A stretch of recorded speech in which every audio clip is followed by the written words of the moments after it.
आपने इस्तेकाम Pakistan party join कर ली और मेरे शो में आप पहले भी मुझे इसकी वाज़ेह वजह तो बता चुके। मैं आज आपसे दो टोक सवाल ये करना चाहती हूं। देखिए, हम तो सुनते थे, हमें पता था, कुछ मालूमात थी, कुछ कहते हैं ना कि महलात की साजिशें और महलात पावर कॉरिडोर्स में जो गुफ्तगू होती है, जो छोटे छोटे स्निपेट्स हम तक भी पहुंचते थे, कुछ बड़े कुछ छोटे। हमने खान साहब से पूछा, उन्होंने जो जवाब दिया वो मैं आगे चल के बताऊंगी। लेकिन आजम खान की क्या कहानी है? इतना प्यार, इतना ट्रस्ट, इसकी क्या रीजन है? और फिर उसके बाद वो गायब होते हैं, आते हैं और आने के बाद ये बयान दे देते हैं।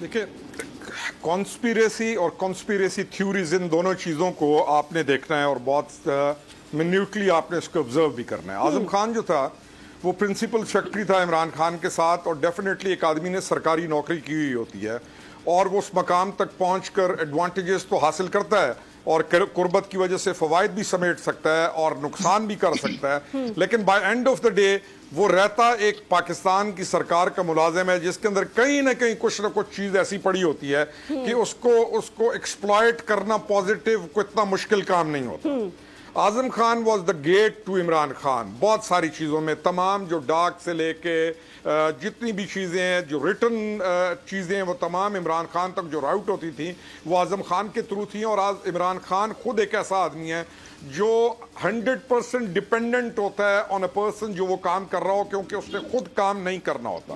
उसकी अपनी अप्रोच टोटली डिफरेंट थी और उसकी अपनी अप्रोच के अंदर न काम सीखना था न गवर्नेंस करनी थी, but he was into conspiracies theories के अंदर, और कॉन्स्पिरेसीज को जनरेट करना वो उस डायरेक्शन के अंदर चलता रहा। अब ये जो साइफर है ये थ्योरी नहीं है, ये एक एस्टैब्लिश्ड फैक्ट है जो कि एक बाकायदा कॉन्स्पिरेसी थी और ये इर्द गिर्द घूमती है इमरान खान के।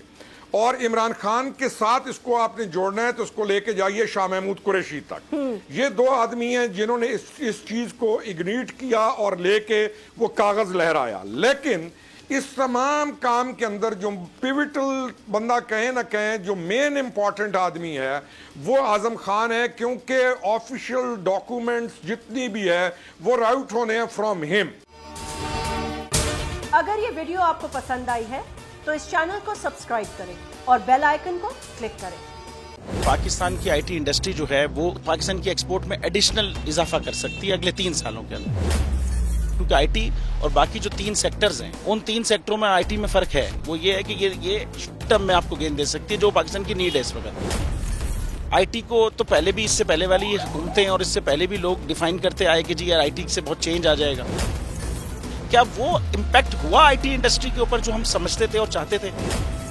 पाकिस्तान की आईटी एक्सपोर्ट्स इतनी हो जाएंगी कि पाकिस्तान के सारे मसले मसाइल खत्म हो जाएंगे? वो तो नहीं हुआ। आपकी जो पॉलिसीज हैं वो कॉन्फ्लिक्ट हो रहा है। क्या हमने ऐसी पॉलिसीज रखी है कि गूगल मजबूर हो यहाँ पे ऑफिस खोलने में? पॉलिसीज के तहत करना होगा। वो 2 से 3 महीने 4 महीने में खुद ब खुद ऑफिस स्टार्ट करेंगे।